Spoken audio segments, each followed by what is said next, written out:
Welcome to the session on features of dialectical method.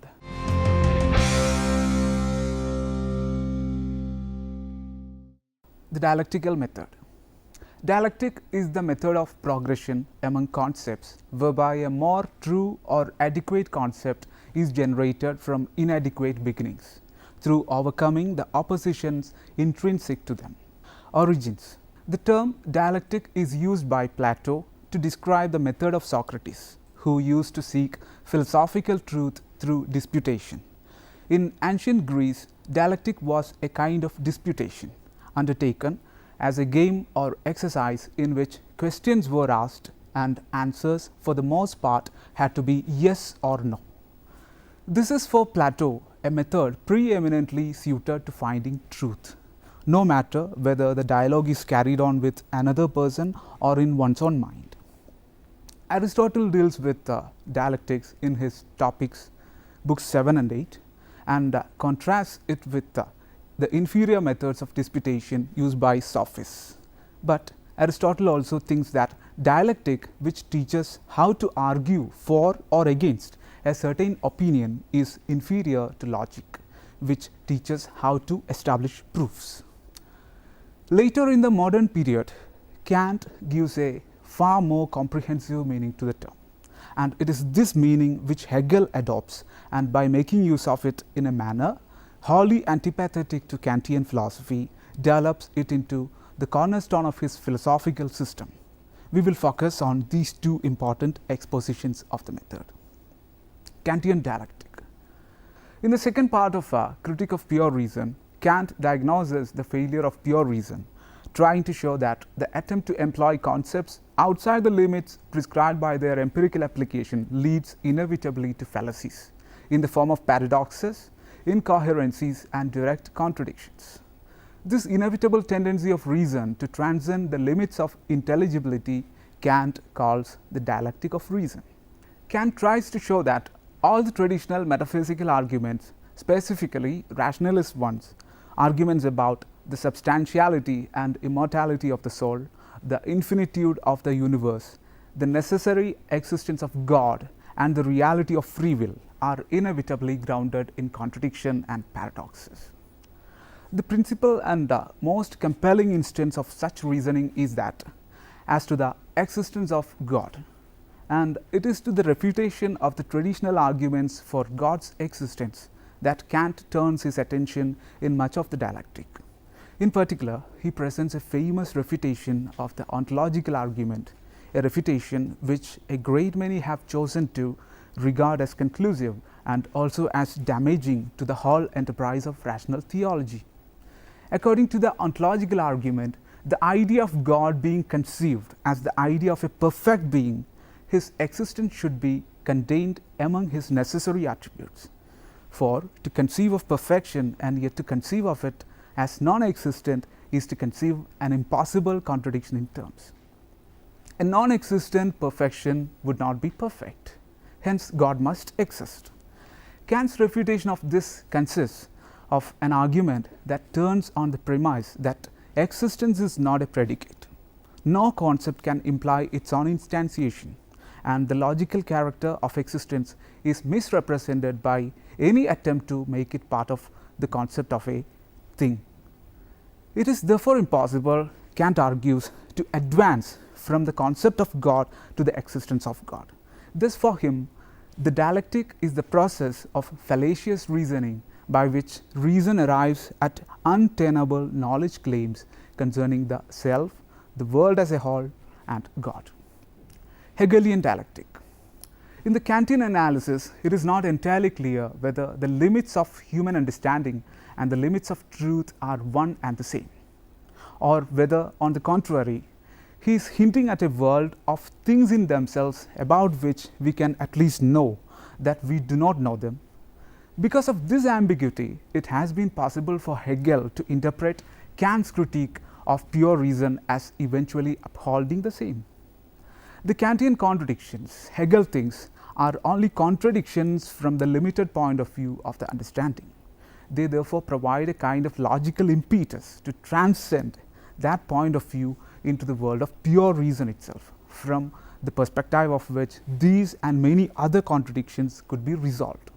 Thus, while Kant uses the word dialectic to refer to the propensity to fall into contradictions, Hegel uses it to mean the propensity to transcend them.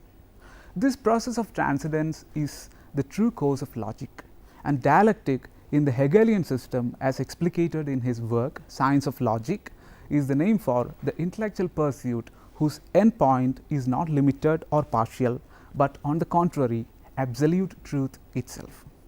Hegel puts it thus: a deeper insight into the antinomies, or rather into the dialectic nature of reason, shows us that every concept is a unity of opposite moments, which could therefore be asserted in the shape of an antinomy.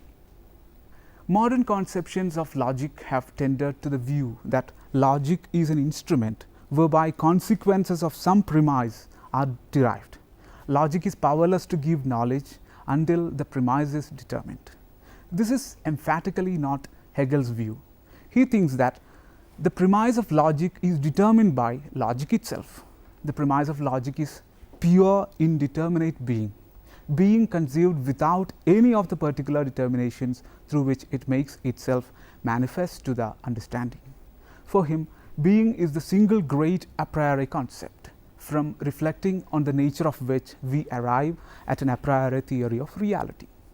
Logic begins then from being and advances towards its conclusion, which is the absolute idea or truth itself. This absolute idea is thought and reality at once. It is like the God of Spinoza, who comprehends the whole of things and, being identical with that whole, exists thinking himself. Each concept in the dialectical process that leads to this supreme conception is obtained from that of being by a sequence of dialectical transformations.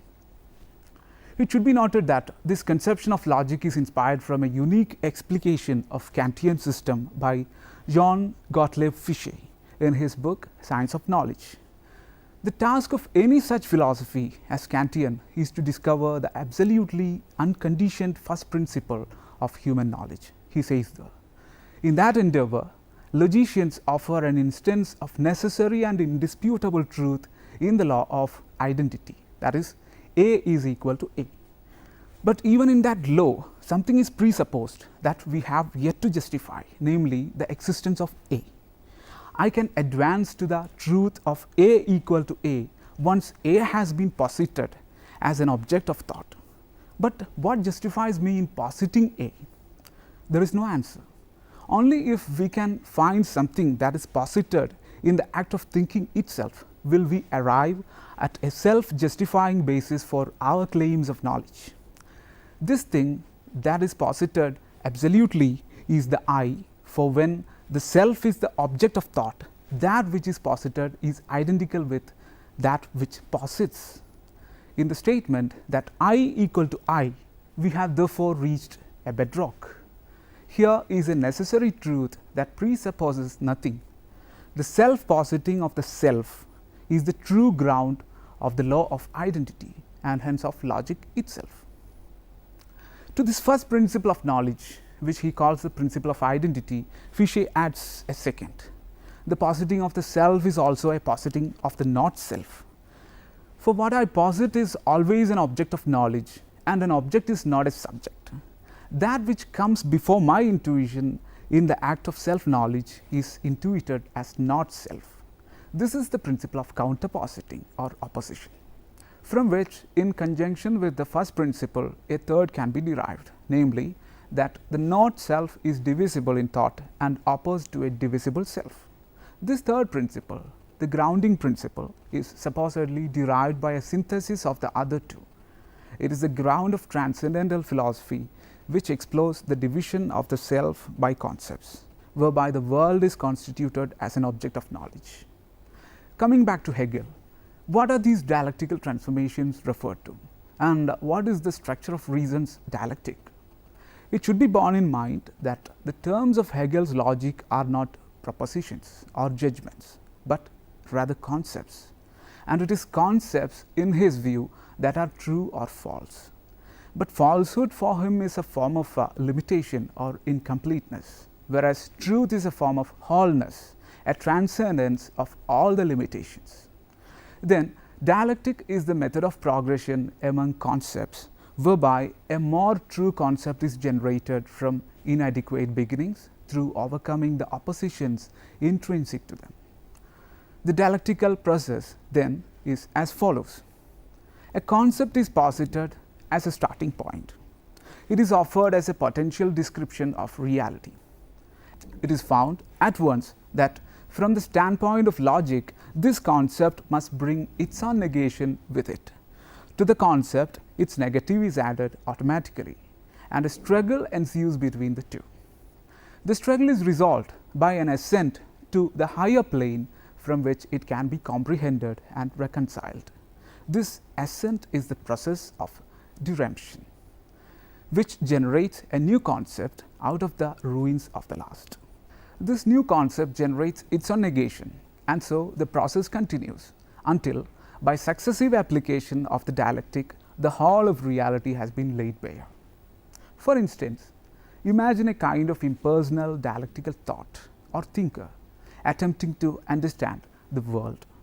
It has nothing available to it but thought, and so must put forward as its sole instrument of knowledge the concepts which enlighten it.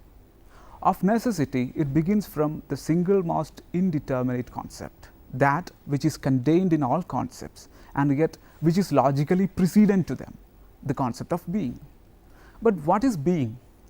Considered as unmediated by reflection and as free from extraneous determinations? It is surely nothing. Hence, the concept of being contains within itself its own negation, that is nothing, and the dialectical opposition between these two concepts is resolved only in the passage to a new concept. This concept is becoming, which captures the truth contained in that previous opposition, the truth of the passage of being into nothing and nothing into being. To our impersonal thinker, the world now appears as becoming rather than as being, and this perception is truer than the preceding one, although as yet far short of that absolute truth in which all such oppositions will be resolved. Becoming seems to be a specifically temporal characteristic, but the temporal character of Hegel's logic is nothing more than a metaphor. From the point of view of logic, becoming suffers from the same defects as being. It generates its own contradiction out of the equipoise of arising and passing away. So, it gives way to a higher truth, which is that of determinate being, in which being and nothing are finally reconciled. Determinate being is that more familiar, less abstract form of existence, of which our world presents us with examples.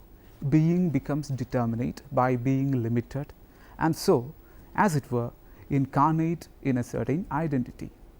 From this limitation, further oppositions arise, and the process continues until our thinker is brought by a seemingly ineluctable process to the absolute idea itself.